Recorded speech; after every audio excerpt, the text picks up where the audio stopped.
Get a vision for your body, to get a vision for your thought life, to get a vision for your spiritual life. To write that down on paper, to simplify it, to get the necessary people around you that's going to help you, like mentors and people that encourage you and people that want to see you win. And then doing the actual knocking and seeking and asking, putting in the work, doing the work. We talked about that. But that is still about have tos and want tos. If you, and a certain attitude goes with a person that feel like they have to do something. Their attitude is very, very, very, very obvious. If you have to do something, you're normally going to push back, because that's not something you wanted to do. That's something, and it normally was suggested to you because of the circumstances or whatever, but you say, okay, let me go do this. Right? And so so one of the attitudes that you're going to bring with you is procrastination. Here's, for example, you tell a child, hey, clean up your room. Teenager looks at you and say, okay. They didn't want to do it. They were let's say they were playing the PlayStation or on their phone, or they was doing something that they really wanted to do. But you said, clean your room up. So even though you threatened them, may have threatened them to take something away or put them on restriction or just vent, they go and clean their room according to their attitude. According to the attitude. You go there and inspect the room and find out that they done swept stuff under the bed, do things in the closet, to shut the door. It looked half done. Now, let's look at somebody that wanted to do it. Wanted.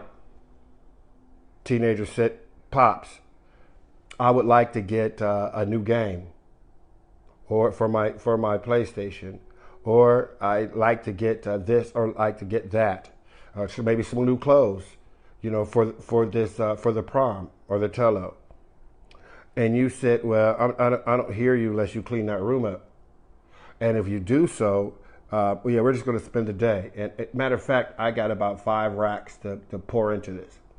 Well, you go into that child's room and it's that child done reinvented that whole room.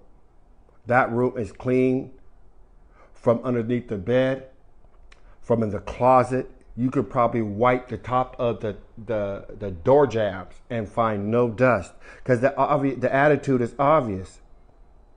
The first one, because you got to keep encouraging them. They keep making excuses and alibis. You got to push them. All of a sudden, this person that can do anything that they want to do, all of a sudden can't do nothing. Oh, they act like they can't even tie their shoe. You have to encourage them. You got to push them. They can't see how to do it. A lot of times they act like they're doing you a favor. And their attitude is bad. And sometimes you just want to just give up. And some people will challenge you and will even get the most, disciplined person wanting to put your hands on them. Attitude, have to. Then you got the want to. But if the person want to, then the person's ahead of you. If a person wanted to really go somewhere, you don't have to ask them to get ready. Well, we have to really be there at 8 in the morning. They're ready at 6. They're up. You hear them kids up. Those people that you're trying to help, they want to. They're pushing you. They don't have excuses, and they eliminate those alibis. A question is, what is your motivation? And we need to ask that question when we talk about have tos and want tos. I look at the motivation. I look at this person's attitude, and I find out if they really, really, really, really want it. And just because people bring to you the trials and tribulations and all these hardships and all these things to your feet, they lay it at your feet and they're crying, doesn't necessarily mean that they really want to get out of that stuff. Some people like chains and whips and hard times.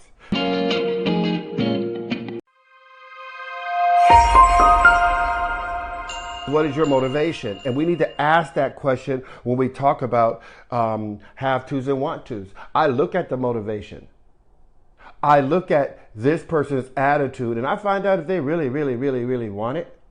And just because people bring to you the trials and tribulations and all these hardships and all these things to your feet, they lay it at your feet and they're crying, doesn't necessarily mean that they really want to get out of that stuff. Some people like chains and whips and hard times. Some people like that. Some people really like going through it. They like discussing it. The attention that they get from it. And it's like they go right back to it. They don't really, some people do really don't want to get out because they get the attention. It's almost like a thirst trap they create. So that you will see them, you'll come to the rescue, but they don't really want to be rescued. Maybe some relief. Because again, some people like chains and whips. Chains and whips. They like it hard. Some people like that. They like it like that. You got people that are spiritually kinky, mentally kinky, and it don't necessarily got to be sexual. You have people with thinking errors. What's your motivation? Their motivation will determine how they knock, how they seek, how they ask, how they create a vision, how they do the work, how they figure it out, how they win. Attitudes, habits. The right attitudes and the right habits got to go with the thing you want. Yet if a person don't want to, they're going to bring the attitudes and the habits that's going to keep them missing the mark, losing, failing, not able to finish. Have tos and want to. If a person want the job, there's going to be some fruit. If a person don't want to do it, there's going to be some fruit. We see the fruit and we need to stop making excuses for people. If they don't want it and you pick up on it, stop wasting your time. Some people need to stop wasting your time. You could spend weeks, months, years wasting your time helping somebody that don't want it. And when they finally achieve it, they'll put it on the table alongside other stuff that they don't really want. You ever just, somebody really wanted something to eat and you bought it for them and then you don't eat it?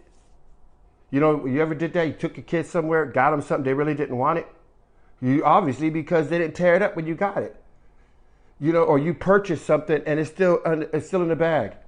Some people got things that they looked at, they wanted, they purchased it just to sit.